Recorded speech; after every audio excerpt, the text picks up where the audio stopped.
Welcome to ESL Listening Practice. I want you to imagine something for a second. Imagine you have just stepped off an airplane. Oh, after a really long flight, right? Like 14 hours. Exactly. A 14-hour flight. You are completely exhausted. Your bags are incredibly heavy. And you are standing in the middle of a massive, crowded airport in a country you have never visited before. That is a stressful situation for anyone. It really is. And you look up, and every single sign is written in a beautiful, complex alphabet that you simply cannot read. Right. People rushing past you, they're bumping your shoulder, and they are speaking rapidly in a language that sounds like pure music.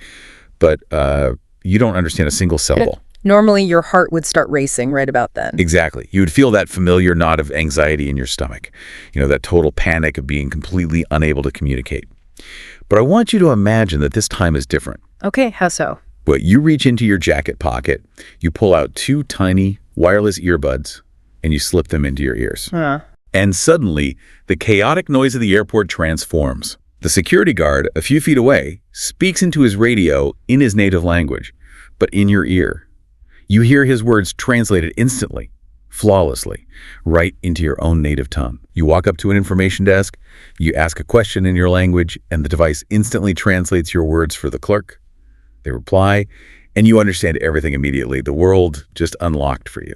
It really is an incredible picture, isn't it? And, you know, as language teachers and native English speakers, we have been spending a lot of time researching this exact scenario. We really have. We've been looking at the newest technology, and we keep coming back to one massive, somewhat terrifying question for anyone currently studying a language. Let's hear it. Will artificial intelligence translation devices completely replace language learning? Yeah, that is the elephant in the room.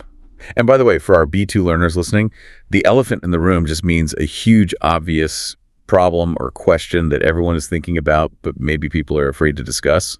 Right. And if you are listening to this right now, you are probably putting in the hours. You are studying hard. Yes, you are. And honestly, just a few years ago, this whole concept was purely science fiction. Let's explain that phrase really quickly. Science fiction. Sure. So when we say science fiction, we are talking about those futuristic movies. You know, spaceships, flying cars, robots taking over the world. Yeah, the idea of a tiny, invisible device sitting in your ear, instantly breaking down language barriers, that was movie magic. It was not real. But based on our research today, this technology isn't just real anymore. It is rapidly becoming a completely normal part of everyday life. Exactly. The tech has moved out of the movie theaters and straight into our pockets.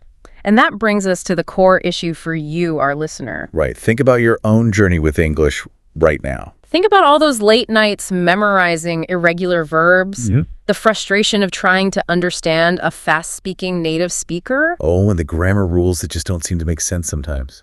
Yeah. You are investing so much of your life into this. But if you can just buy a little computer that speaks perfect English for you, why on earth are you spending your precious time listening to this lesson? Are humans just going to stop learning foreign languages altogether in the future? I mean, if I am a student, that question might make me want to throw my textbooks right out the window. Please hold on before you do that, because the short answer to whether you should quit studying is a very firm no. Absolutely not. So, our mission for today's lesson is to unpack exactly why that is. We are going to explore why deep, genuine human connection simply cannot be outsourced to a microchip. But to really understand why language learning is going to survive, we first have to give this new technology the credit it deserves, right? We do. We need to look at our findings on just how powerful these devices have become, because frankly, the wow factor is off the charts. Oh, it feels like magic when you experience it working perfectly. It really does. So let's pull back the curtain on that magic. There are 3 key technological pillars making this happen. Right. Artificial intelligence, voice recognition, and machine translation. Let's start with artificial intelligence, or AI.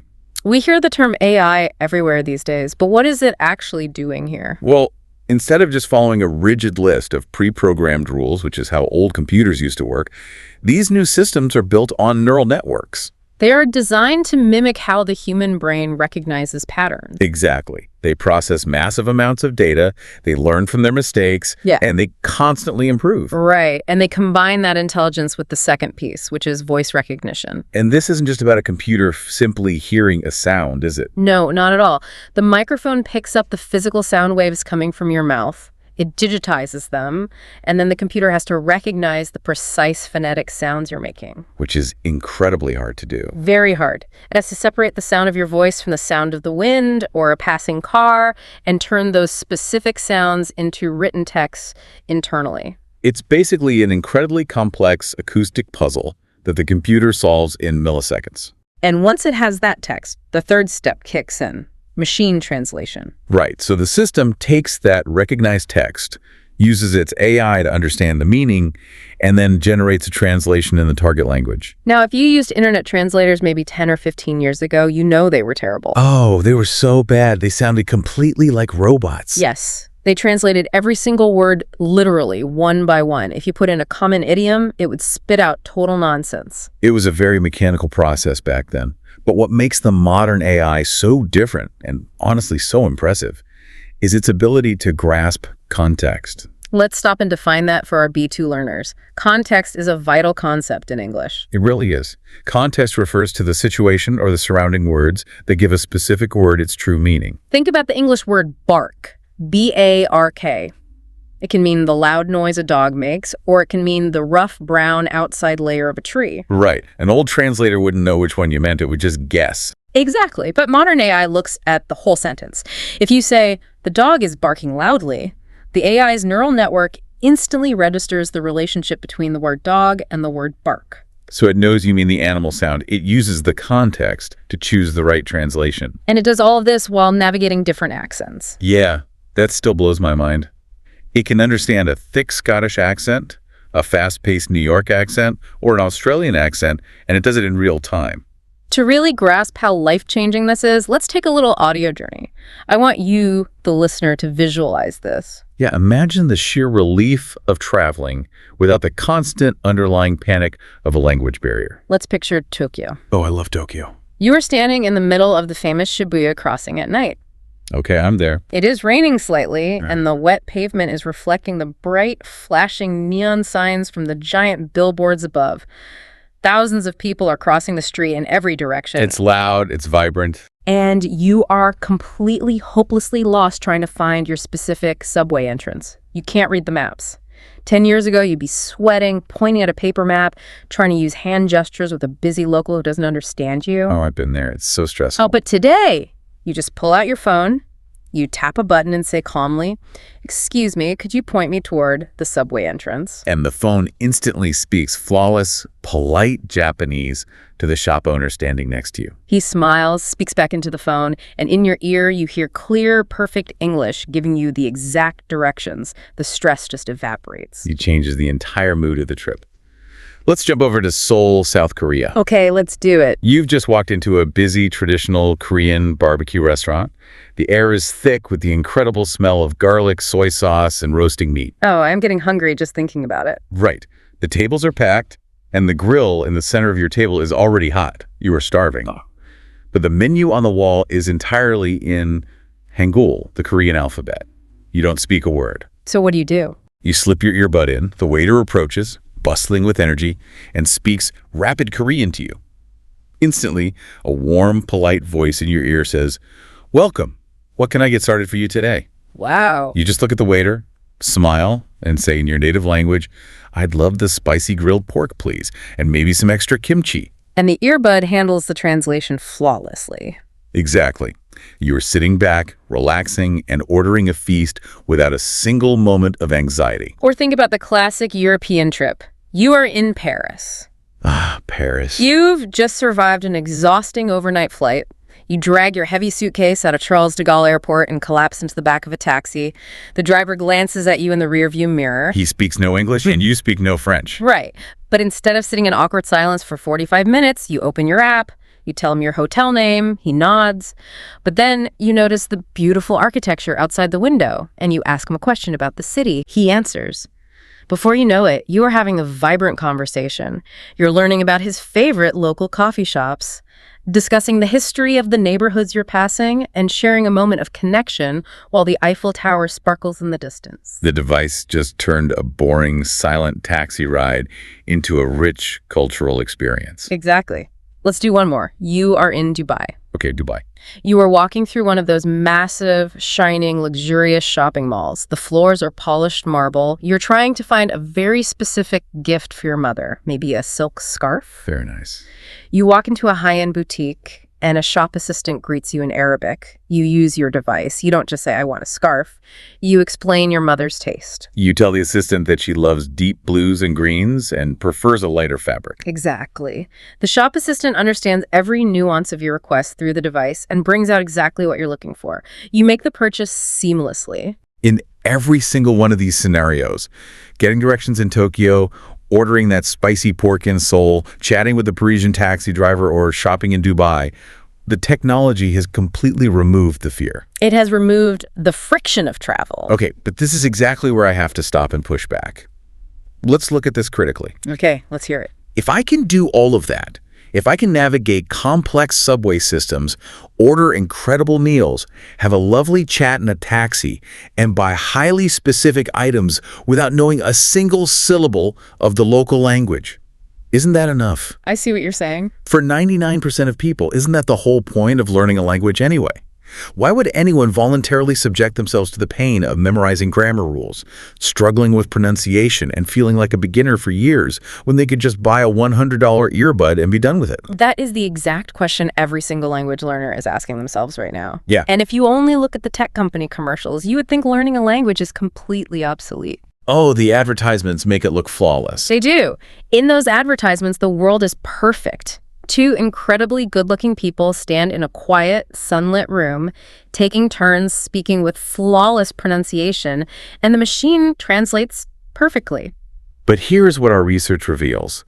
When you take these devices out of the commercial and into the real world, Right. the magical experience we just described, it is rarely that smooth. Why? Because real human conversation is incredibly, wonderfully messy. Let's really unpack that word for our listeners. Messy.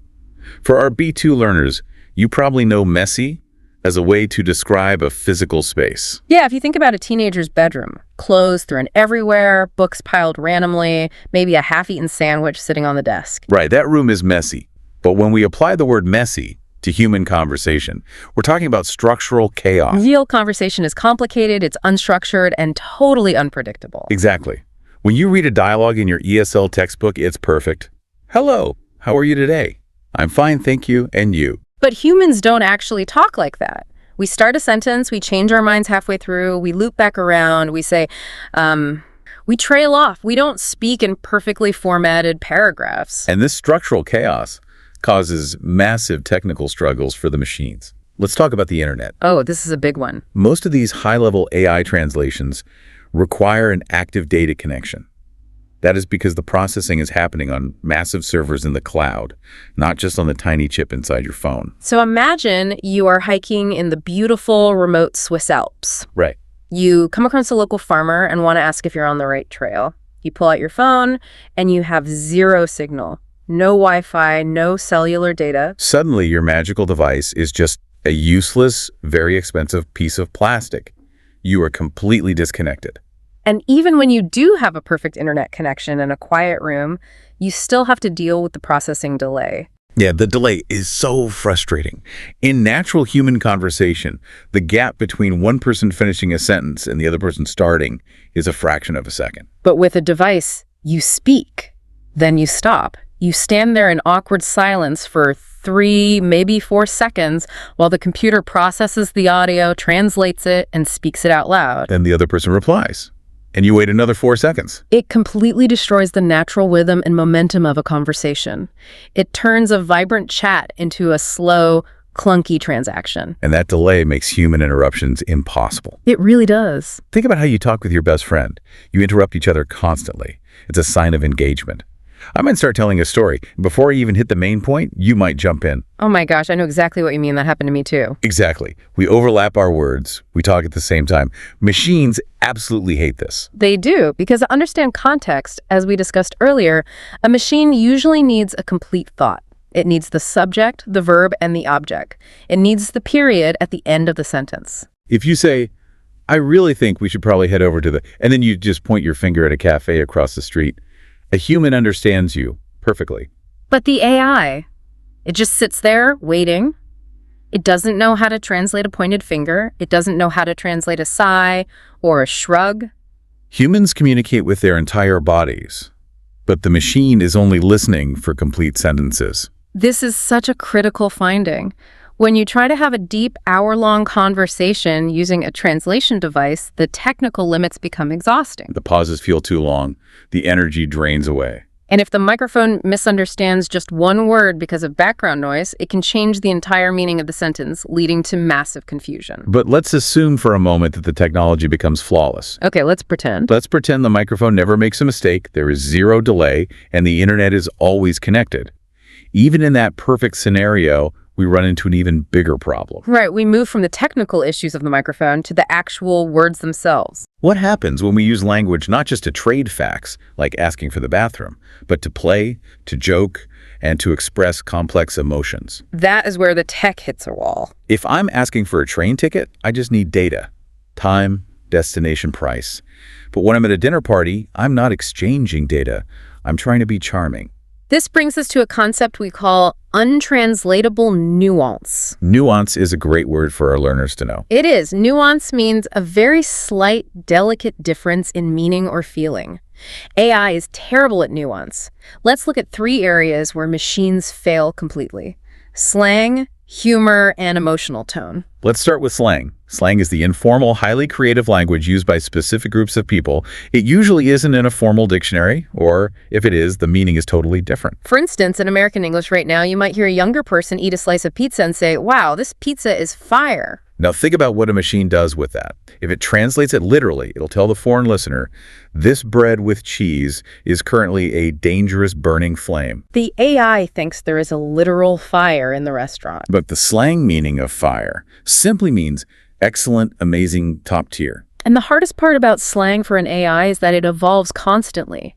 Language is a living organism. Yeah, by the time programmers train an AI to understand that fire means good, teenagers have already moved on to a completely new word. Slang breaks the traditional rules of grammar on purpose to create group identity, which leaves the rigid logic of computers totally confused. Then we have humor.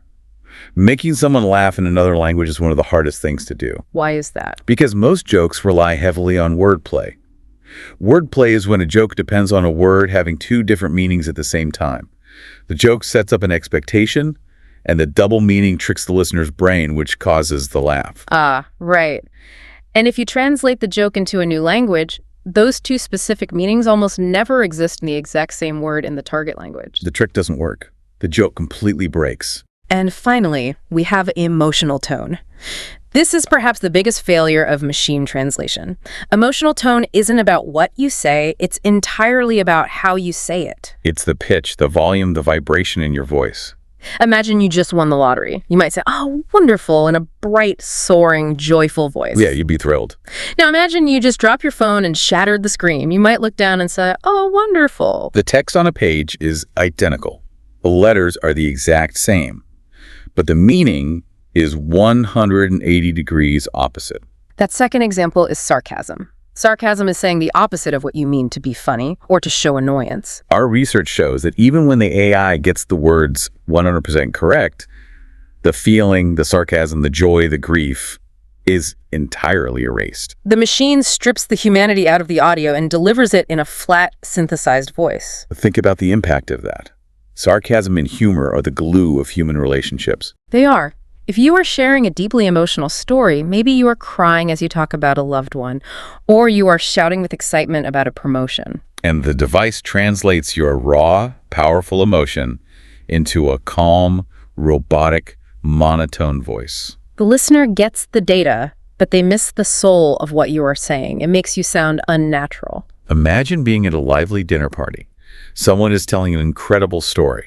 They're using their hands, their eyes are wide, their voice is rising and falling, building the tension. And the setup is perfect. Then they deliver the punchline, the funny ending of the joke. But you are experiencing this through an earbud. While everyone else is laughing at the host's dynamic delivery, your earbud calmly states in a robotic voice that you can cross the road to get to the other side. Oh, the humor is just annihilated. Does it even count as a joke anymore? No, it absolutely doesn't. And this loss of emotional tone brings us to a massive realization in our research. Language is not just a tool for transferring facts from brain A to brain B. When we speak to each other, we are connecting. We are doing something profoundly human. We call this the core of human connection, and we see it resting on 5 main pillars. Let's break down those 5 pillars. Now, a pillar is a strong column that holds up a massive building. Human communication is held up by culture, personality, humor, emotions, and identity. Let's look at culture. Language is the carrying case for culture. When you learn Japanese, for example, you learn different levels of vocabulary to show respect to someone older than you or more senior in a company. You aren't just learning words, you are learning the cultural hierarchy of respect. Right, and AI just gives you the word, but learning the language teaches you the worldview. The second pillar is personality. Your personality is the unique combination of qualities that make you, well, you. Are you sarcastic? Are you gentle? Are you enthusiastic? When you speak through a translation machine, the listener hears the machine's personality, not yours. They hear a standard, polite, flat voice. But when you speak the language yourself, even with mistakes, your true self shines through the words. We already covered humor and emotions, which are the 3rd and 4th pillars, but the 5th one is fascinating. Identity. Identity is how you see yourself. Many people who learn a second language report that they actually develop a new side of their identity. Maybe you are quite shy in your native language, but when you speak English, you feel a little more outgoing, a little more confident. It expands who you are as a person. A piece of software cannot give you a new dimension of your identity. Because language is so deeply tied to who we are, we need to talk to our listeners about something very important: embracing imperfection. To embrace means to hold something closely, to accept it warmly. And imperfection means having flaws or making errors. If you're learning English, you know your English is not perfect. You drop articles, you mess up verb tenses, you mispronounce things. And our message to you is that is completely okay. In fact, it is beautiful. This is exactly why people prefer to speak directly to you, rather than through a machine. Let's use a really grounded comparison here to explain why your imperfect English is better than a perfect AI. Let's talk about food. Okay, I love food analogies. Imagine comparing 2 different meals. The first meal is from a massive global fast food chain. You walk up to a screen, press a button, and 2 minutes later, a machine slides a hamburger across the counter. That hamburger is perfectly engineered. It is exactly the same as a million other hamburgers. It gives you calories efficiently. That fast food burger is the AI translation device. Fast, flawless, but totally standard. Now imagine a second meal. You decide to cook a complex, traditional dinner for a friend from your home country. You spend hours at the market picking out ingredients. You spend 2 hours in your kitchen chopping vegetables. Maybe the knife slips and the carrots aren't cut perfectly. Maybe you leave the chicken in the oven 5 minutes too long and the edges are slightly burnt. The meal is not a flawless Michelin star experience. It has mistakes. But you set the table, invite your friend in, and serve them the food you made with your own 2 hands. Which of those 2 meals is actually more valuable to your friend? The fast food burger might be technically flawless, but it has no soul. The homemade meal has burnt edges, but it contains your time, your effort, and your care. When you struggle to speak English to a native speaker, you are serving them a homemade meal. They hear your grammar mistakes, yes. But more importantly, they feel your effort. They see that you care enough about them to try. They appreciate that human vulnerability far more than if you just held up a phone that spoke perfect, soulless, fast food English. That effort is the foundation of trust. A machine can translate the vocabulary, but it cannot translate the vulnerability. So, if we accept that people crave this real, authentic connection, that we all want the home-cooked meal, we have to look at the enduring value of language learning. What are the deep, hidden benefits that studying a language gives you that technologies simply can never replicate? Well, first, we absolutely have to acknowledge a reality check. AI devices are going to change things for casual tourists. Oh, for sure. If your only goal is to spend 4 days in Rome, take a picture of the Colosseum, and order a pizza, these devices will completely remove the pressure to become fluent. And for our listeners, to be fluent means your words flow smoothly, like a river, without stopping to mentally translate every single word. You used to need a basic level of fluency just to survive a vacation. Now you don't. And that's actually a relief. It is a relief. If you just want a train ticket, use the AI. But if you want a connection, if you want to actually understand the world, studying a language offers massive cognitive and social benefits. The first one is what we touched on before: deep cultural understanding. You learn how a society thinks by studying how they structure their sentences. You learn their history through their idioms. The second deep benefit is natural communication. When you speak the language yourself, there is no awkward 4-second processing delay. You can look the person directly in the eye, not at a screen. You can smile exactly when they smile. A good conversation is like a dance, moving back and forth in real time. A machine constantly interrupts that dance. And that leads to the third benefit, which is building stronger relationships. Trust is built when we look each other in the eye and share a moment of understanding. It is extremely difficult to fall in love or to form a deep, lasting friendship when every single word you say has to be processed by a corporate server first. Let's look at the fourth benefit, which is purely biological, thinking differently. Our research in linguistics and neurology shows that learning a second language provides a massive workout for your brain. It literally builds new neural pathways. It increases gray matter. Multilingual people who speak several languages, are proven to be better at problem solving because they can look at an issue from multiple linguistic perspectives. Memorizing English vocabulary is like taking your brain to the gym. A microchip in your ear doesn't give your brain a workout, it does the heavy lifting for you, leaving your brain weaker. And the fifth deep benefit is genuine independence. True independence means you don't rely on external factors to survive or thrive. If you rely entirely on an AI device, your ability to communicate is tied to a battery. If your battery dies, if you drop your phone in a puddle, or if you lose internet access, you are instantly isolated. You are helpless. But if you have done the hard work of putting the language inside your own mind, you are untouchable. You carry your freedom with you everywhere you go. I love that. But beyond all the brain workouts and independence, there's one key finding we really want to emphasize. It's about how multilingual people experience the world. When you speak someone's native language, even if it's just a few broken phrases, it generates an immediate, undeniable sense of warmth and respect. I want you, the listener, to really put yourself in this scenario. Think about your home country. Think about your beautiful native language. Imagine a tourist walks up to you on the street. They could easily just shove a phone in your face and let the AI bark a translated question at you. But instead, they put their phone away. They look you in the eyes, they smile nervously, and they try their absolute hardest to ask you a question in your language. Their accent is heavy, their grammar is totally wrong, but they are trying. How does that make you feel? It makes you feel respected. You feel a sudden warmth toward them. You think, wow, this person who lives thousands of miles away spent hours of their life studying my culture's language just to be able to say hello to me. It is incredibly flattering. That human effort creates an instant bridge of empathy between two strangers. No computer algorithm, no matter how perfectly coded, can ever replicate the profound warmth of human effort. So as we look ahead to the future, we have to figure out how to live with this tech. Because the reality of tomorrow is undeniable. AI translation is going to get better. It will become faster, more accurate, and more integrated into our lives. We can't bury our heads in the sand. Within a few years, we predict that putting in a translation earbud will be as common as putting on a pair of sunglasses when you go outside. We will probably have smart glasses that project translated subtitles right into the air in front of your eyes while someone is speaking to you. Navigating airports and ordering food will be completely frictionless. So if the technology is everywhere, how do we adapt? We don't quit our language classes. Instead, we have to redefine the technology in our minds. We have to change our relationship with it. Exactly. This is the crucial shift for you as a language learner. You must stop viewing AI as a replacement that makes your studying useless. Instead, view it as a tool.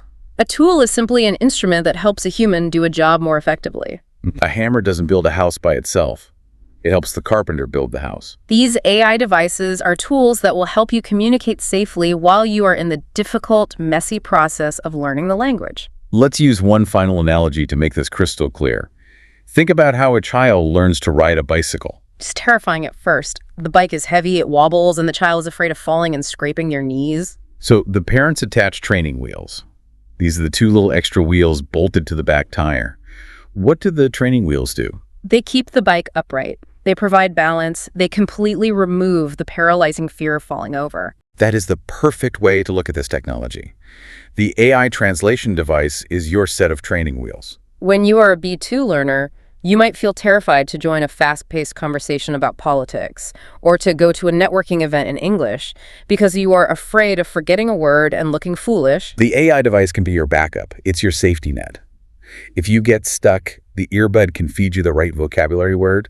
It removes the anxiety. But, and this is the absolute most important part of the analogy, even with the training wheels attached, the child is still the one riding the bike. The child is still pumping their legs, steering the handlebars, and feeling the wind in their face. The training wheels provide a safety net, but the human is generating the forward motion. The AI device can give you vocabulary support, but you are still the one making eye contact, smiling, showing your personality, and building the human connection. We talk a lot about removing barriers. A barrier is a solid wall that blocks your path. Historically, not speaking the same language was a massive, impenetrable brick wall between two cultures. They simply couldn't interact. The technology tears down the brick wall.